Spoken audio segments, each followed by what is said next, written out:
আসসালামু আলাইকুম, সবাই কেমন আছেন? আশা করছি সবাই খুবই ভালো আছেন। আমরাও আলহামদুলিল্লাহ আপনাদের সবার দোয়ায় অনেক অনেক ভালো আছি।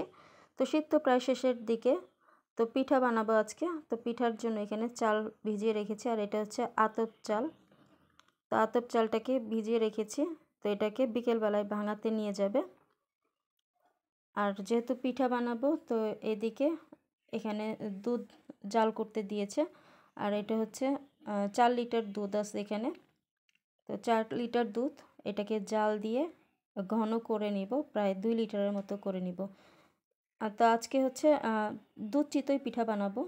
তো এদিকে গুড়ের শিরাটা তৈরি করে নিচ্ছি।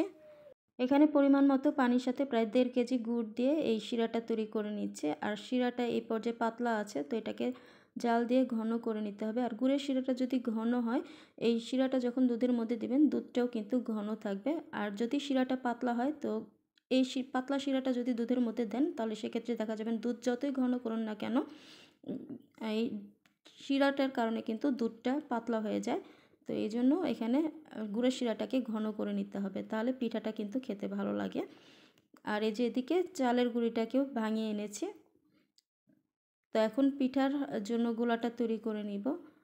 তো এর মধ্যে এখন দিয়ে দিচ্ছি পরিমাণ মতো লবণ। আর আজকের এই দুধ চিতই পিঠাটা আমার আম্মু তৈরি করবে। তো আম্মুর হাতের দুধ চিতই পিঠাটা আজকে আপনাদের সাথে শেয়ার করব।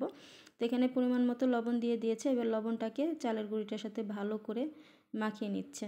আর আমরা কিন্তু এই চালের গুঁড়ো ভাঙিয়ে তারপর ডিপ ফ্রিজের মধ্যে অনেক দিন পর্যন্ত সংরক্ষণ করি। আর সেই পিঠা দিয়ে কিন্তু আমরা সারা বছরই পিঠা তৈরি করে খাই।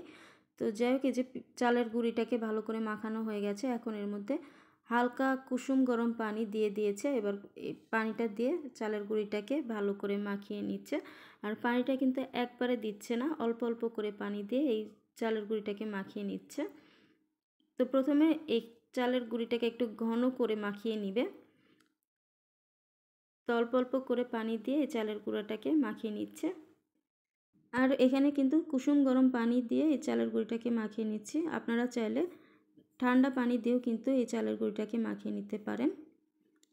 তো এই যে এই পর্যায়ে চালের গুঁড়িটাকে মাখানো হয়ে গেছে। তো এই পর্যায়ে চালের গুঁড়িটাকে একটু ঘন করে মাখিয়ে নিয়েছে।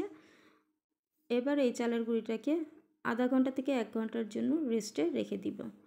তো এই যে আধা ঘন্টা পরে ফিরে আসলাম। এরপরে এখানে আরও কিছু পানি মিক্স করে ব্যাটারটা তৈরি করে নিয়েছে। আর চিতই পিঠার ব্যাটার কীরকম হয়, তো সেটা তো কম বেশি সবাই জানে। তো এই যে ব্যাটারটা তৈরি হয়ে গেছে। তো এখন পিঠাটা তৈরি করে নিব। এই জন্য চুলায় একটা মাটির খোলা গরম করে নিয়েছে। তো এখন এর মধ্যে 1 হাতা ব্যাটার দিয়ে এটাকে ঢাকনা দিয়ে ঢেকে রেখে দিব। আর 1 মিনিট পরেই কিন্তু এই যে পিঠাটা হয়ে গেছে। আর এই পিঠাটা যেহেতু ছোট সাইজের, তো হতে কিন্তু বেশি সময় লাগে না। আর পিঠাটা কিন্তু অসংখ্য ছিদ্রযুক্ত হয়েছে।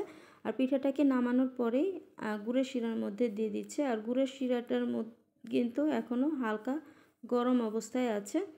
তো এই পর্যায়ে চুলার আঁচটা কিন্তু একদম কম আঁচে দিয়ে রেখেছে। তো এই যে আরেকটা পিঠা তৈরি করে নিয়েছে। তো দেখুন, এই যে পিঠাটার মধ্যে কিন্তু অসংখ্য ছিদ্রযুক্ত। আর অসংখ্য ছিদ্রযুক্ত এই পিঠাগুলো কিন্তু খুব তাড়াতাড়ি ভিজে যায়। তো এই যে পিঠাটাকেও গুড়ের শিরার মধ্যে দিয়ে দিলাম। তো এবার বাকি পিঠাগুলো বানিয়ে নিব।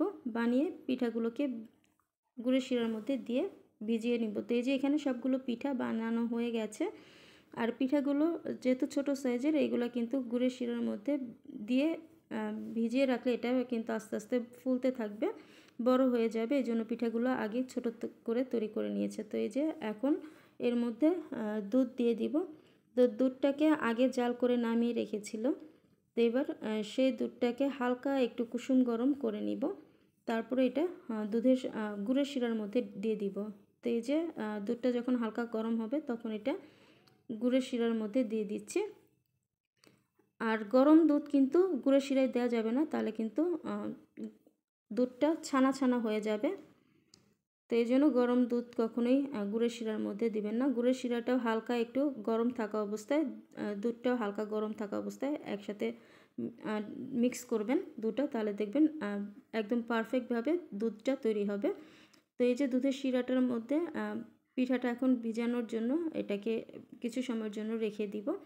আর খুব বেশি সময়ও লাগবে না কিন্তু এভাবে করে পিঠা বানালে পিঠাটা কিন্তু খুব তাড়াতাড়ি ভিজে যাবে।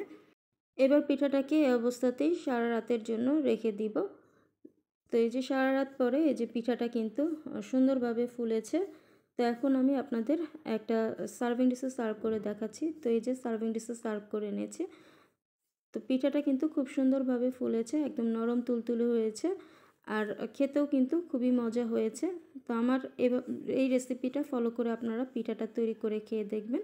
তো খুবই মজা হয় এভাবে করে পিঠা বানালে, আসলেই খুবই মজা হয়েছিল পিঠাটা আর খুবই নরম তুলতুলে হয়েছে। আর এই পিঠাটা কিন্তু শুধু আতপ চালের গুঁড়ি দিয়ে তৈরি করা হয়েছে। তো এখন আমি আপনাদের একটা পিঠা একটু ভেঙে দেখাচ্ছি। তো এই যে দেখুন পিঠাটা কিন্তু খুবই নরম তুলতুলে হয়েছে আর বেশ ফুলেছেও কিন্তু এই পিঠাটা। তো আশা করছি আমার আজকের এই রেসিপিটি ফলো করে আপনারা অবশ্যই এই পিঠাটা একবার তৈরি করে খেয়ে দেখবেন। যদি ভালো লাগে তাহলে অবশ্যই আপনার ফ্রেন্ডস অ্যান্ড ফ্যামিলির সাথে শেয়ার করবেন। আর যারা নতুন এখন আমার চ্যানেলটিকে সাবস্ক্রাইব করেনি তারা আমার চ্যানেলটিকে সাবস্ক্রাইব করে দেবেন। আর যারা পেজ থেকে ভিডিওটি দেখতেছেন তারা আমার পেজটিকে ফলো দিয়ে পেজের পাশেই থাকবেন। তাহলে আজকে এই পর্যন্তই। সবাই ভালো থাকবেন, সুস্থ থাকবেন। তো আল্লাহ হাফেজ সবাইকে।